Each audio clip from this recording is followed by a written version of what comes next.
Hey there, I'm Scott Winfield, and welcome to Victorian Opera's web series Artists in Isolation.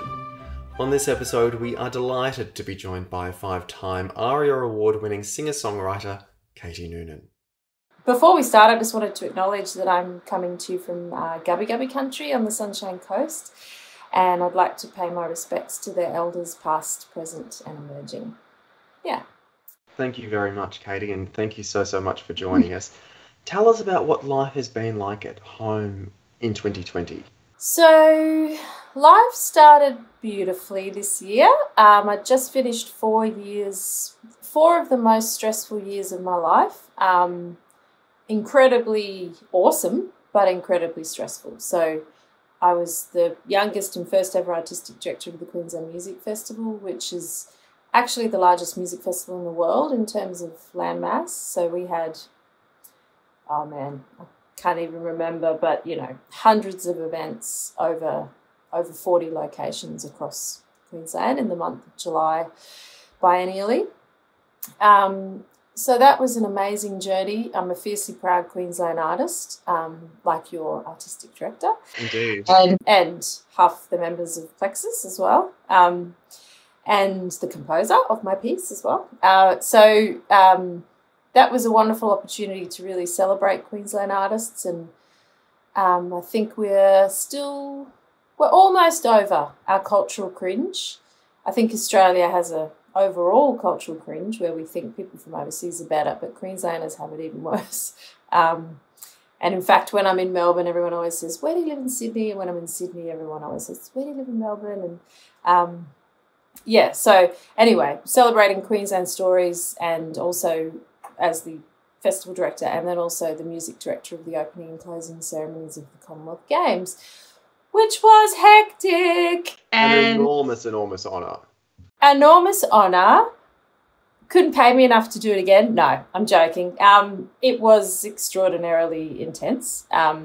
So the beginning of this year was all like, all right, I'm going to go back to being an artist again. I'm going to do Zac's Amazing Opera, and I had an artist in residency organised in France over summer. I had concerts in Finland. I hadn't toured overseas for a couple of years. I had all these concerts in Finland. I was 3 dates into a 25-date national tour on the 14th of March, which was pretty much almost exactly 6 months ago. So, yeah, at that gig I remember thinking, oh, this is a weird time. Something big is happening. Something big is coming. Did you sense a tension in the air? Well, yeah, and I guess I'm the daughter of a journalist, so I've always really followed international news, and I was watching what was happening in China, of course, but also starting to happen in the UK, and I was like, oh, wow, this is really a truly scary thing, a kind of even more than once in a lifetime, probably a once in a century kind of thing. And what is it and how do we manage it? And so I did my gig on Saturday, the 14th of March. By the Monday, the 6th, so by then it was gatherings of 500. And I was like, oh, wow, I should be okay. Luckily, this tour is really small venues because it was only me solo. And I thought, I should be okay. And then by Wednesday, it was, 100, Thursday 10, Friday 2. So it was like, okay. So there began a very distressing and deeply actually traumatic couple of months, really. Or let's say 6 weeks, kind of till the end of April, where I just was in a real pit of extreme worry because obviously 100% of my income was gone within, a week, but then everything else for the next 12 to 18 months went. Little bit different in my world to the opera world because generally opera artists and classical artists are booked, say, 5 years out, whereas my world tends to only really run on the next, 12 to 18 months. So basically everything went. There wasn't even anything further on the horizon. Obviously I'm always planning, but yeah, so that was intense. And I'm the sole financial provider for my family, and have been for 20 years. So well, since children, 15 years. So that was deeply worrying, and of course went into homeschooling mode. But then I gradually shifted, and I've since come to see this thing as actually a gift for us to recharge, reset, recalibrate. You know, I think we really had spent a lot of time becoming human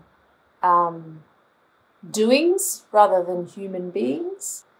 And I certainly had just been on the treadmill of pretty full-on stress and adrenaline for, well, most of my life, but particularly the last 5 years. So, yeah, so I've taken it as a chance to rethink everything. I'm incredibly lucky. I live in paradise on Gubby Gubby country. Yeah, so just choosing to focus on gratitude. And when you focus on gratitude, your life just immediately gets better. You're such a prolific artist and producer. What drives you? I guess I have this voracious appetite for learning, and music is such a limitless, beautiful thing. So learning A Simple Heart for Victorian Opera was one of my biggest challenges. Some of the hardest, that was hard. Working with a new ensemble, doing brand new, very challenging music, working with a conductor. I don't work with a conductor very often. Even when I do classical stuff, it's generally chamber, so it's not really conducted. So that was an amazing challenge. I just love getting out of my comfort zone and finding, because I think and that's to be said of this last 6 months as well, only through adversity can true growth come as a human and as an artist and as a mother and as a partner and a lover and a friend and all of the things. So we certainly have had plenty of growth in the last little while. But I guess my main passion is just celebrating and championing Australian stories and songs and sounds, because I think we make amazing stuff and we have amazing musicians and we have amazing artists, and we have the oldest living culture in the world. And I myself am lucky enough to come from Queensland, which has the highest percentage of First Nations people in Australia by quite a long way. I think it's not far off double, obviously because of all our Torres Strait Islander families, and South Sea Islander. So we have this ancient, beautiful culture that is embedded in our land and our people, all of us, and that's amazing. Our multiculturalism is extraordinary, even if I just think about, where I can go out to eat now, it's like, there's like so many options. And the same with music, I've just been doing my ARIA voting. They just opened the ARIA votes, and I was looking at it all going, what a beautiful motley crew of people, like we've got Sampa the Great, we've got the Teskey brothers, we've got Uncle Archie, we've got Jessica Malboy, we've got Elfresh the Lion. We are a very interesting bunch of people and we make interesting sounds. So my main priority is celebrating that.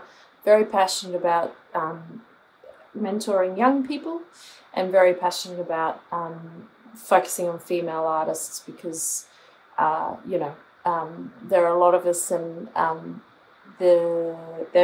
women are natural storytellers. So, yeah. Your mum, who is, of course, opera singer Katie Noonan. Yeah. Tell us about your musical upbringing, because I know that your dad was a jazz crooner as well. Yeah. I'd love to hear about it. Yeah. So my life was very much obsessed with two things: journalism and writing, and music. So my mum taught from home. The house was full of music all the time. I don't know how many times I heard Cara Mio Ben and, all the classics of AMEB and Trinity College vocal exams. She also taught piano. My brother was more the rock and roller, so I was lucky I got to learn, we fell in love with pop music together in the 80s, which the 80s were the best. Oh, my God. Mum, I remember seeing her on stage, like doing The Tempest when I was about 4 or 5, actually, with the late, great, I think, Sir Keith Michelle, and she met the then Duke of Edinburgh and the Queen and all this jazz. That was around when Brisbane was doing Com Games. So 1982, yeah, I was 5. And so I'd see her kind of transform into this thing on stage, you know, in character and wigs and frocks. And... Like at that time, was that a confusing thing to see as a child? No, it was just dress-ups. It was just like a extended version of dress-ups, you know. I loved it. It was like playing grown-ups and just playing pretend. So, and apparently at primary school, I don't really remember. I have a really terrible memory, but I used to direct plays and operas in lunchtime, apparently. And I took it very seriously and put all these, I had this amazing nun at my school who just let me be a free spirit because, you know, standard education and free spirits are usually not particularly good matches. So yeah, and then my dad was a jazz singer, but he, you know, in that traditional way that men were told, get a real job, you know, and be the breadwinner, he had to get a more reliable source of income, so turned to his writing and was an investigative journalist and read the news for the ABC for quite a while in Sydney. And then we moved to Brisbane when I was born in 1977. I think that was pretty tough for my mum. Brisbane was not a particularly culturally happening place in the 80s compared to Sydney, where she was the first singer to ever get a full scholarship to the Sydney Con ever. And she did a double degree in piano and voice, also one of the first women to get a full scholarship. So, you know, and then she was doing all these operas and stuff and then came to Brisbane, and I think, you know, Brisbane was a very different time, very different place to what it is now. So she really turned to teaching more and mainly worked overseas in Germany and Europe more than here, actually, sadly, which is sadly a fairly common trajectory for opera singers. I mean, you only need to look at Nicole Carr and Lisa Gastine and all our kind of amazing singers to know that they, you know, Australia's now part of their itinerary, but it's not where they live. Well, it is now for Lisa, but so yeah, she kind of did that trajectory of working overseas more. But yeah, the two obsessions were writing, reading, the news, current affairs, and music, mainly classical music. I was a pianist first, wasn't a singer till teenage years, really. I mean, I sang for fun, but didn't take it seriously. Your husband, Zac Hurren, composed an extraordinary work as part of Victorian Opera's commissioned Three Tales. Yeah. Tell us about working with Zac on A Simple Heart. Oh, it was amazing because I got to hear it as it slowly evolved, and he basically went deep into the character of the story. And it's such a tragically depressing French, just... It's so sad. Like, Félicité had just this, oh, so sad, you know. Oh, so I think he really captured that story and that pathos and that deep... She was amazing. Such a beautiful character, but really never given back the love that she gave. And so he really got into the story and then made these beautiful notes. And the piece is such a journey, like... I think it's incredible. It feels much longer than it is. It's only, I don't know, 25 minutes. And I think what he did, the thing about Zac's writing is that he doesn't write from a place of ego. So he doesn't kind of go, oh, I'm going to write tricky stuff to show off how tricky I am, which I think some modern music does do, you know. How many times can we change the time signature to show how much we can count, you know. I mean, that's great sometimes, but, you know, he puts the ego at the door and really honours the story and says bits of it are achingly simple and very enharmonic, you know, like very in kind of thing. But then, of course, as she unravels, it gets more and more, I guess, discordant and less... and more, you know, harmonically complex. But then also he wrote really specifically to the skills of plexus, to their incredible strengths. And, you know, being a wind player, I think he's writing for Phil Arkenstall, who's just made me fall in love with the clarinet, because must say before, Phil, I wasn't a huge fan of the clarinet, but now I'm just like, wow. Together you're presenting a series of monthly concerts. Oh, yes. Live from Zac Hurren's Rainbow Room, which is just a fantastic title. Yeah. Tell us about putting these together, and do you think this is going to be the new normal for a while? We kind of went, well, we have this amazing room that we've been building. We applied for an Australia Council for the Arts grant to adapt our room to a proper live streaming, multi-camera, multi-audio space. And so we got that. And so Zac's been working incredibly hard, you know, building, basically designing something from an acoustic, you know, point of view, and then building it himself with his dad, who's a builder, painting it. He's currently working on poly diffusers, whatever that means, and, you know, bass traps and all the, he's gone deep into the vortex of acoustic design, and we're madly preparing. So yeah, so we launched that, well, we've just kind of launched that, and I've programmed the next 12 months with all my mates, at this stage all from Queensland, because that's the only people I know I can definitely play with real time in a room for the near future, certainly the next 3 months. And then it'll evolve as things, you know, hopefully borders open, and we, you know, can't wait to come back to Melbourne. I love playing Melbourne, and so many amazing muso mates there, and we'll just see how things transpire.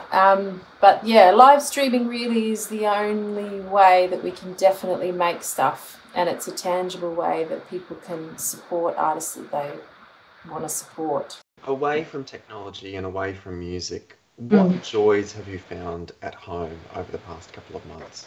My dog. If anyone needs a cure for the blues, it's a fur baby. Oh, I mean, seriously, I've never had a pet. She's about to turn 6. She's a beautiful bitch. She's the same age as me now. We're both 43. Her name's Sassy Noonan. She's a purebred staffy.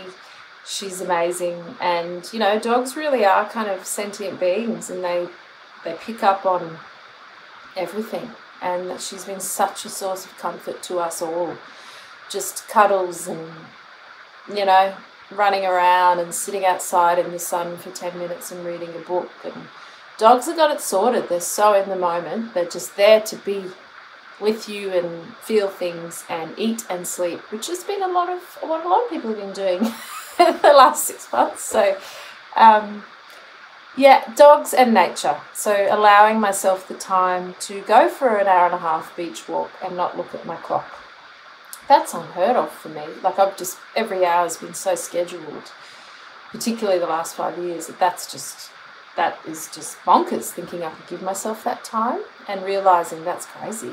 You know, that's working way too hard. So, mind you, the last little while I've been writing so many arts grants, I've kind of gone a bit back that way of being too busy. But, you know, finding the balance. Nature is the first healer of us all, through the trees, the air, and food, mainly vegetarian. So, yeah, just focusing on nurturing myself through nature and doggy cuddles. Touching on being a vegetarian, what sort of food do you guys eat, and what do you typically like to cook? Yeah, pesto chicken, homemade pesto. I've discovered pesto is best made fresh. Who knew? I've always bought it in jars. Now I just do, what do? 2, you know, big chunks of basil, garlic infused olive oil, half a lemon, and a few cashews, and yum. So my boys are dairy free, so I do have to be a bit inventive with no dairy.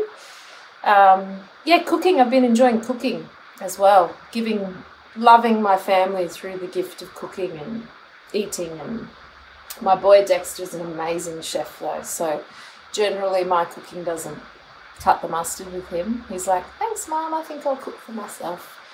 So, but thankfully Dad, Dexter and Jonah and Zac like my cooking. So yeah, but I generally only eat meat maybe 2 or 3 days a week, and the rest it's veg. Which I'd say is probably a healthy balance. Well, yes, it would be better for the world if we all ate that way, and if you can afford to only eat organic meat, which where I live is easy. There's, you know, farms around the corner. So, I think, you know, more than anything, as much as coronavirus has been this horrible thing, the biggest illness in current life is being sedentary and eating crap. So, and eating, you know, genetically modified, antibiotic pumped, you know, food, mass-produced food.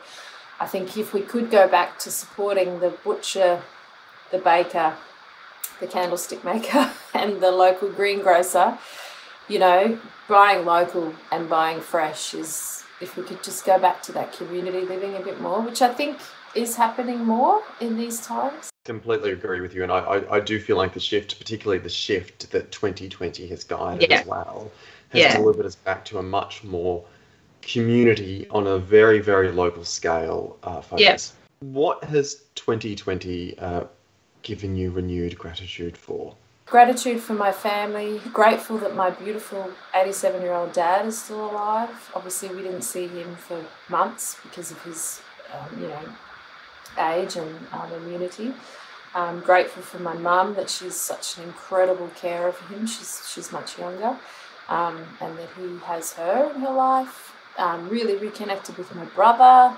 I think, family, that's chosen, and birth, and, you know, family. My girlfriends who I desperately need to get together with to escape the testosterone thing here that I live in, as much as I love them. Very important in your household. It is. It's important to me. I've always needed female energy. Probably because my industry, I'm generally the only woman often on stage, like in a band, or it's just the way it is, particularly in jazz. There's probably 10 to 1 boys to girls in that world. So, and rock, I wouldn't let less much rock and pop, but yeah. Anyway, so I've had a all ladies dinner last Friday night in Yandina at this awesome Belgian restaurant, and just being with women and just taking the time to appreciate the good people in my life. And Monday School of Rock has been incredibly rewarding, seeing 34 young people work hard and put on a kick-ass show and realise the beauty of music in their life. That gives me immense pleasure.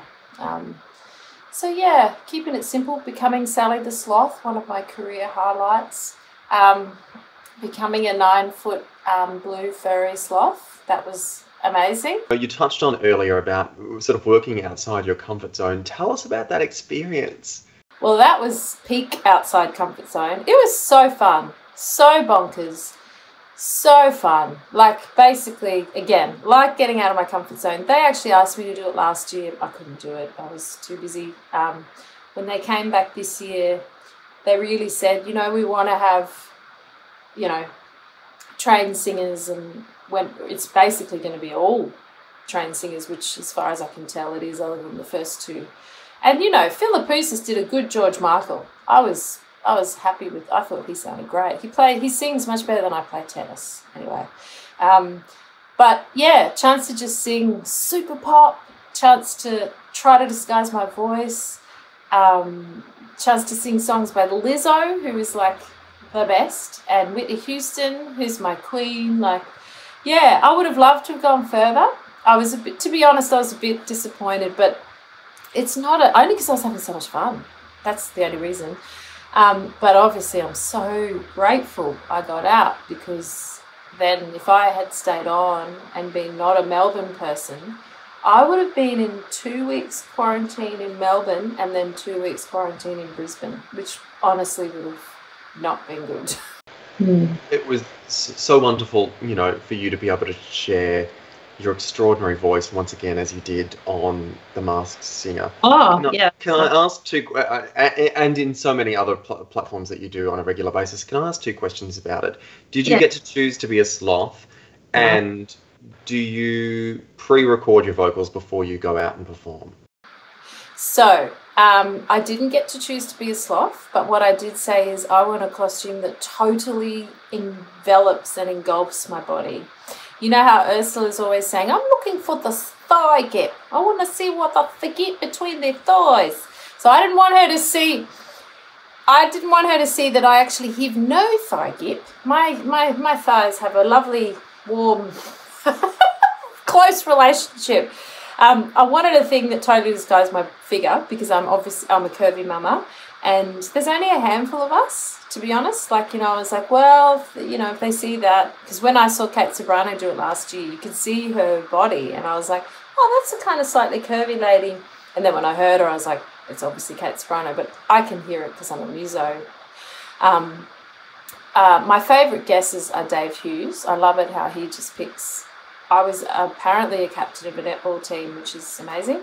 So he's just so random. I love him. So no, all I did ask for though was a costume that was big and you couldn't tell anything about the person inside, which I definitely got. So I was thrilled when they sent me a sketch. I was like, I love her. I love her. She's amazing. And what was the other thing? Record. They do a safety vocal, but no, I mean, for me, everything obviously was totally live. But yeah, no, it's totally live. You are fully singing in there with very little airflow, and it's so hot. And I'm remembering to move, and literally the visibility is like, yeah, nothing. I'm so impressed because I just imagine the only way that you'd be able to do that physically would be to pre-record the vocals. No, it's all live. And I've had a full back brace, like a massive metal rod down my back that held up my head. And I had pretty limited range of movement. I kept on wanting to try to sing because eventually when I got into it, I said, oh, well, I'll need a mic like this because my hand can't reach my head. So everyone's got the little Madonna mics, which they take off for the reveal, but that's what we're singing into. It's completely live. Well, certainly all my vocals were totally live. I can't speak for everyone else, but all of mine were live. And yeah, it was bonkers fun. I had a ball. Katie, as our final question, what's the first thing that you'd like to do after this time passes? See my mates in Melbourne and Sydney. Yeah, go back to Melbourne and really seeing Melbourne so empty and quiet and sad was really quite sad. I was staying right on the Yarra next to the Arts Centre. So, looking at Flinders Street Station, beautiful view, but it's also where most of the homeless mob hang out. And all I really saw were homeless people and the police and cop and army. Like, it was so weird. I'm so used to Melbourne being noisy and exciting and full of colour and full of life. So I'd love to come back to Melbourne and do a gig with Melbourne mates. It's probably one of the first things I'd love to do. And yeah, I mean, I'm lucky. I've done gigs up here. So Queensland, we're really lucky. We can do very limited capacity, but we can do concerts. So yeah, we're lucky. But yeah, come to Melbourne and do a gig with my mates. Yeah. Well, we can't wait to embrace you and bring you down here too. Yeah. Katie, it's been such a joy to chat. Thank you so much for joining us, and please. Likewise. Thank you. Same to you. Now back to more arts grant writing. For more chats with artists in isolation, you can follow Victorian Opera across social media or visit victorianopera.com.au. I'm Scott Winfield. Thanks for watching.